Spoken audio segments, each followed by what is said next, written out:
Well, hello, friends. It's Steve Pederson here, the voice behind and the creator of Daily Christian Affirmations. And today I'm here to talk to you about why I created Daily Christian Affirmations in the first place. This is a little bit of a special video, a little bit something we do, a little bit something different than what I usually do here on the channel. But I really am grateful for a question that came in. There's a guy named Simon. Simon is from Egypt. And Simon reached out to me and asked me this question. And just this question was such a gift to me. And so, Simon, I'm so thankful for you asking this question. This video goes especially to you. But I think it's a great story that we can all learn from. The questions that Simon asked were, can you please tell me more about how you started your ministry of Christian meditation and affirmation? If possible, tell me more about you and your journey and steps in this path. Again, Simon, thank you so much. I'm sure a lot of people have had similar questions. The reason that Simon was asking this question is because he's thinking about starting a similar ministry. And I know I've had other people express similar ideas about wanting to start a similar type of ministry. Let's see how many times I can use the word similar. All right, well, let's get into it. This is the story of my life, and the reason I'm so glad that Simon asked this question is because I think it speaks so deeply to a lot of us, and I really hope and I believe that this is going to minister to you in a great way. So what I want to do is I want to start kind of go back a ways, let you know that I grew up. First of all, in case you're wondering, I'm in the United States. I'm in the Midwest. I'm in Illinois. I grew up, actually, though, in Minnesota, in the Twin Cities, Minneapolis-St. Paul area of the Twin Cities in Minnesota.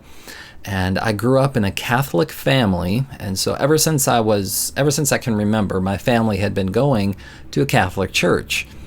And I grew up pretty much going to church all my life. I kind of stepped away for a few years, but when I was about 20 years old, and at that time I was really kind of out there, experimenting with a lot of crazy things. And I met some people on the campus of the University of Minnesota where I was going to school, and they invited me to a Bible study with their church. And I studied the Bible, and because I had so many questions about the Bible, and I became what I believed at the time was more of a Christian than what I thought I already was. And so I say that I became a Christian when I was 20 years old on the University of Minnesota campus. And I was so committed to my faith. It was a radical change in my life. There was a lot of things. I think this was like the true conversion, what we talk about when a person gets converted to Christ, gives their life to Christ. That was when a lot of external and internal things in my life changed. And like I said, that was at the age of 20. And so from then on, for several years, I was very, very, very involved in my church. I was involved in leadership. And as you can tell by all the guitars, if you're watching this video, I might put this out on audio someplace as well. So if you're not watching, there's a bunch of guitars on the wall behind me. And I'm a musician. And I also create all the music that's behind or that's kind of the bed of the affirmations. So as a matter of fact, one of the songs that appears a lot on a lot of my videos is the song called Heal Me. That's a song that I wrote. So for many years, very devoted Christian, very involved in worship and leading worship with the music. And when I was about 30 years old, I met my wife, and she was a member of the church as well. And so for many years, we were married And what I'm trying to do is I'm trying to paint a picture here of where my life was at when I was in my early 40s. So where I had gotten to was married to an incredible woman of God, faithful, believer, super involved in leadership in my church. I had two little girls at the time who were just absolutely amazing and still are wonderful, wonderful people. And man, so many things going for me. Now, I don't necessarily subscribe to this, but I will just say, because there's a stereotype. I'm obviously a white guy. I'm sitting right now, but if I were standing, you'd see I'm very tall. So I'm a tall, white, college-educated male. And those things right there, at least in my society, a lot of people look at those as, oh, you're privileged. You have advantages that a lot of people don't have, okay? Like I said, I don't necessarily subscribe to that kind of thinking, but I just put it out there because that's very much embedded in the subconscious of a lot of people in my society, and I think was so for me a long time ago. So here I am, a tall, fairly good looking, white, college-educated male, had my own business that was doing okay, married to an incredible woman of God, both faithful and serving in our church, two wonderful, wonderful children. And what I'm trying to do here is I'm trying to paint the picture that you would think, it sounds like kind of the fairy tale story, right? Like, hey, if I was in your position and I had all those guitars on the wall like you do, I would have no problems. My life would be amazing. And in many respects, my life was amazing. However, in spite of all of this great stuff going on externally, internally, I was a wreck. I was an absolute mess. And not because there was like all of this hidden sin going on in my life. No, there was something going on though, where I was really depressed, really anxious, really frustrated. I more so than not, like there was just I didn't feel like there was any real happiness in my life. I felt like everything was a chore and a burden, and so it affected a lot of things in my life. I just wasn't happy. And you could, of course you could say, oh, well, you just weren't grateful, whatever the case might be.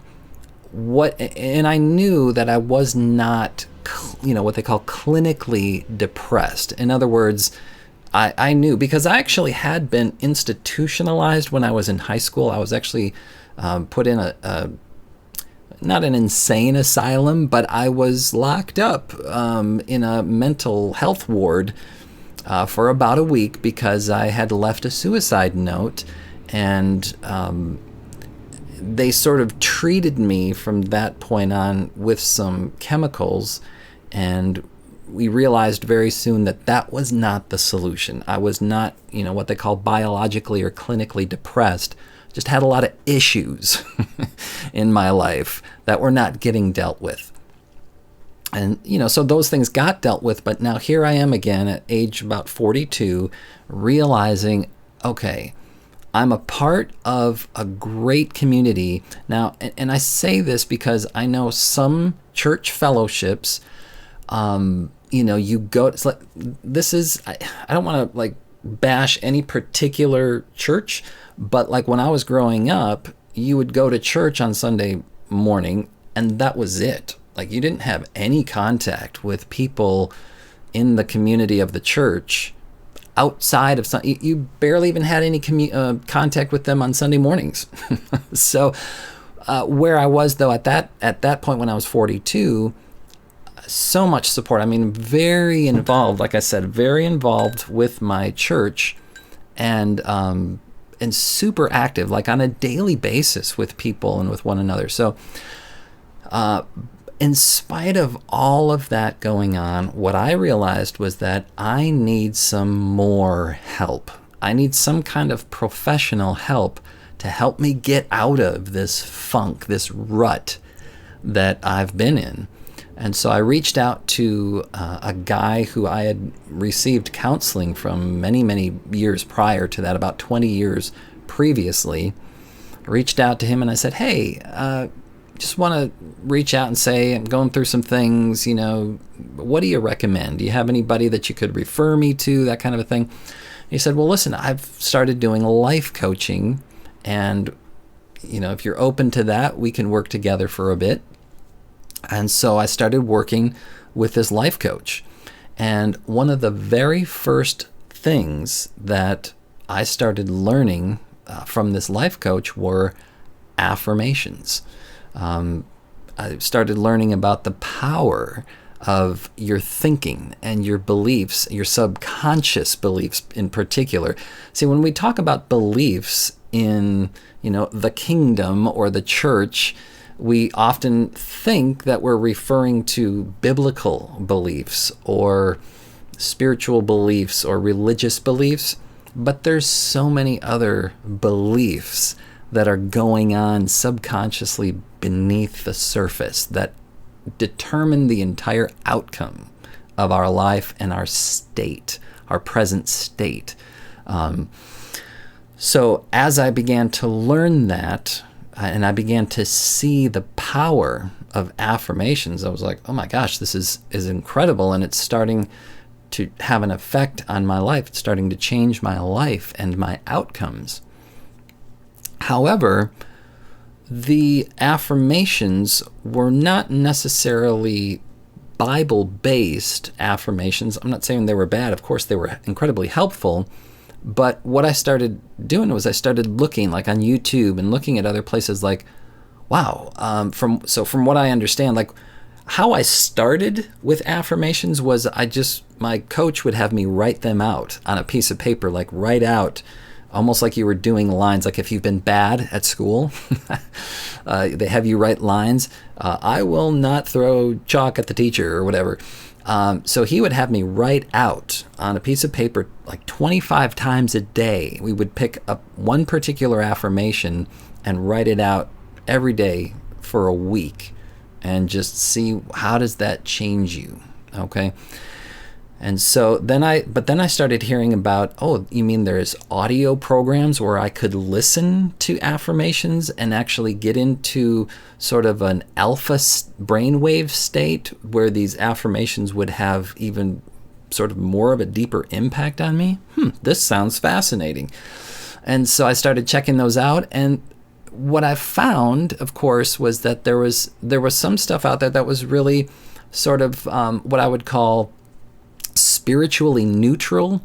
In other words, it didn't really point to any particular religion or belief system, and they were helpful. But there was others that I listened to and I was like, oh no, oh no, I am not down with this. And that's just kind of where I was at the time.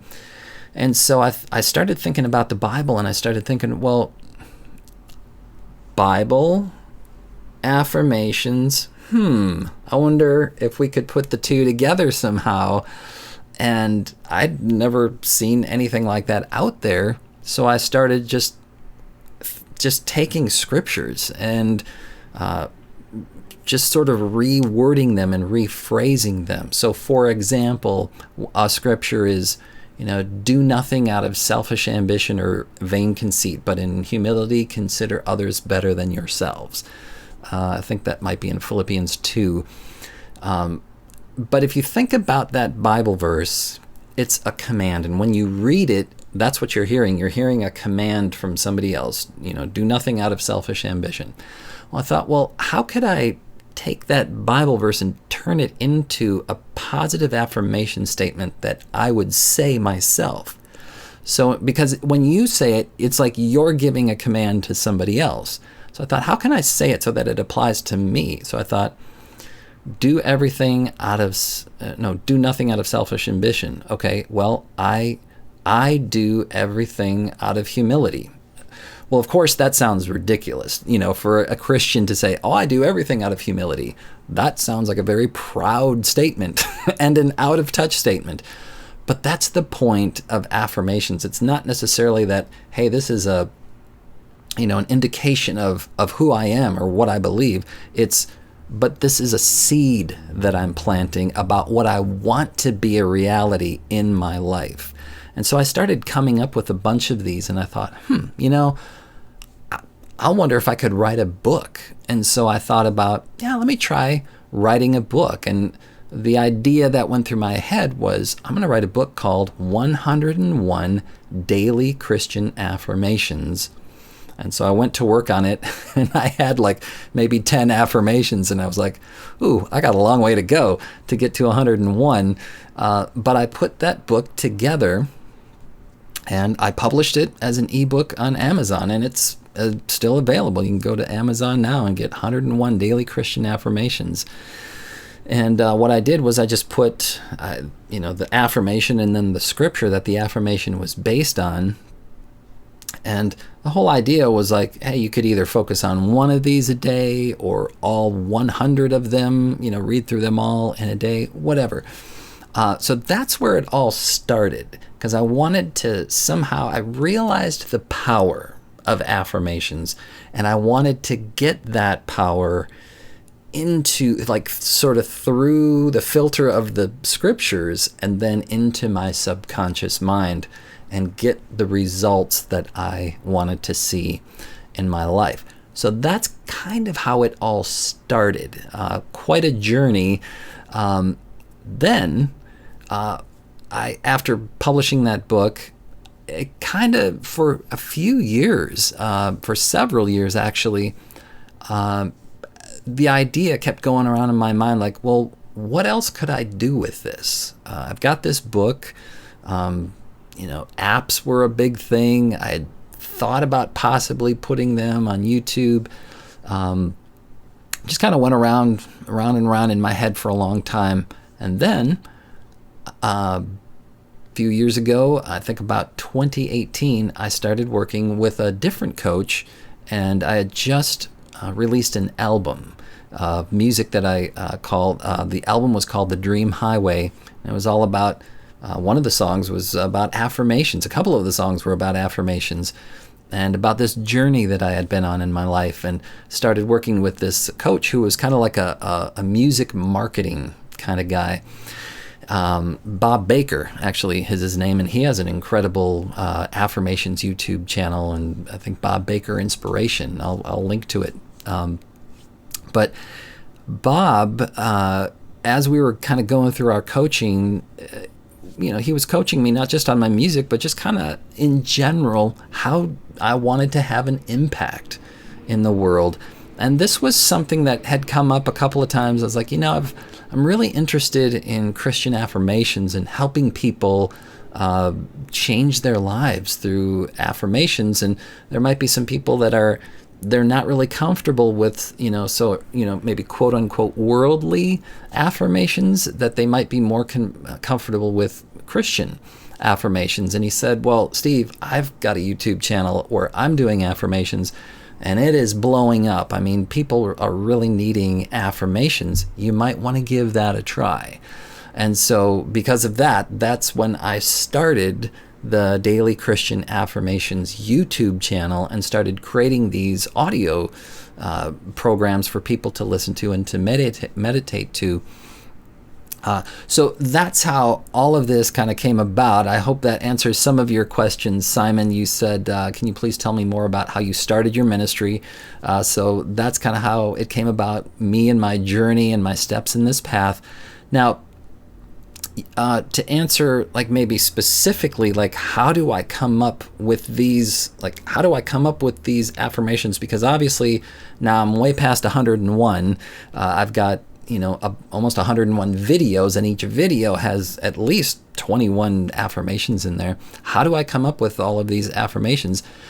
And I will say this, there's a few different approaches that I take to coming up with the affirmations. Sometimes I'll do a little research and just find out, hey, what are people searching for? What do they need? What do they want? It turns out a lot of people were wanting positive affirmations. And so I thought, okay, what Bible verses can I find that are focused on being positive? Well, just about every verse in the Bible is positive or can have a positive spin. And so I thought, well, you can't really go wrong. Let me just pick a few of them and just recite them and turn them, like I said, kind of like I did with this other Bible verses, turn it into, like, some of the verses in the Bible are just outright affirmations. Some of them need to be worked with a little bit so that they can be turned into an affirmation. So that's how I came up with some of the affirmations. Sometimes it's just, what do I need? What would be beneficial to me? Some of the videos that I've created are sort of mantras that I was already saying, and it just kind of occurred to me, like, maybe somebody else could benefit from this. Let me make a video out of it. Other times, things come to me like when I meditate. Now, I won't get into too much into meditation. Maybe I'll do another video on that. But when I meditate, sometimes just ideas come to me when I'm meditating about, oh, wow, this would be a really great topic. So it usually just starts out with a topic that I think would really serve either me or other people. And then I do some research and I find out what are some Bible verses that support this idea. Now, I've been really blessed with a good memory, and I've been reading the Bible for a long time. And so a lot of times I could just, oh, that would be a great verse. Oh, that would be a great verse. That would be a great verse. But then sometimes, I just need to go online, or I've got several, book resources that I go to look for ideas to kind of support the main idea. So, Simon, I hope that answers your question, and I hope this has been an inspiration for everybody, whether you want to start an affirmation ministry or whether you want to just maybe create your own affirmations for yourself. I hope this has been helpful and inspiring, relatable, hopefully, as well. And again, Simon, really grateful for your question. If anybody else has questions, of course, I'm so open to hearing them and answering your questions. And we'll look forward to catching up with you again later. Take care.